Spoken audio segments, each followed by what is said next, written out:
ঝিনাইদহ সদর উপজেলা পরিষদ চত্বরের প্রধান ফটকের সামনে বিজয়ী উপজেলা ভাইস চেয়ারম্যান এনামুল হক এনামের গাড়ি ভাঙচুরের অভিযোগ উঠেছে প্রতিদ্বন্দ্বী প্রার্থীর সমর্থকদের বিরুদ্ধে। সম্ভবত আব্বাস সাহেবের সমর্থক বা তাদের লোকজন। বুধবার রাত 12:30টার দিকে এ ঘটনা ঘটে, তবে এতে কোনো আহতের ঘটনা ঘটেনি। প্রত্যক্ষদর্শীরা জানান, রাত 12:30টার দিকে পরিষদের গেটের কাছে এসে পৌঁছলে সেখানে থাকা কিছু মানুষ বিজয়ী প্রার্থী এনামুল হক এনামের গাড়িতে হামলা করে ভাঙচুর করে, তবে এ ঘটনায় কেউ আহত হয়নি।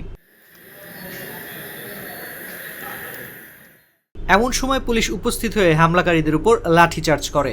এনামুল হক এনামের স্বজন বাপ্পি বলেন, রাতে ভোটের ফলাফল প্রকাশের সময় আমাদের উপজেলা পরিষদে আসার জন্য ফোন দেওয়া হয়। এরপর এনাম ভাইয়ের সঙ্গে আমরা গাড়িতে করে উপজেলা পরিষদে প্রবেশের প্রধান গেটের কাছে এলে ওখানে থাকা কিছু মানুষ দেখে গাড়ির মধ্যে এনাম ভাই বসে আছেন। এমন অবস্থায় তারা গাড়ির উপরে উঠে লাফালাফি করে ও ইট দিয়ে গাড়ির চারপাশের সম্পূর্ণ গ্লাস ভেঙে দেয়।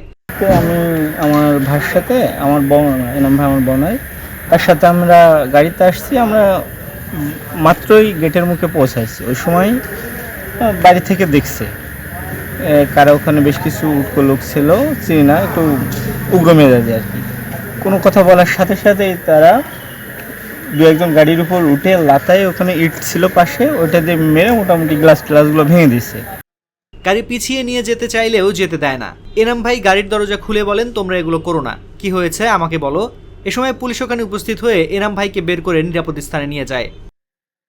আর সেই সময় আমরা গাড়ি ব্যাক করেছি, তখন এনাম ভাই গাড়ি খুলে ওদের বলছে, তোমরা মেরো না, দাঁড়াও, কি হয়েছে আমাদের বুঝতে দাও।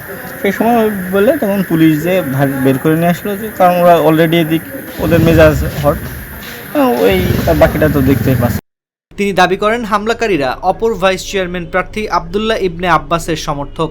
ঝিনাইদহ সদর থানার ওসি সুজন কুন্ডু বলেন, ঘটনার সঙ্গে সঙ্গেই পুলিশ সেখানে পৌঁছে পরিস্থিতি নিয়ন্ত্রণে আনে।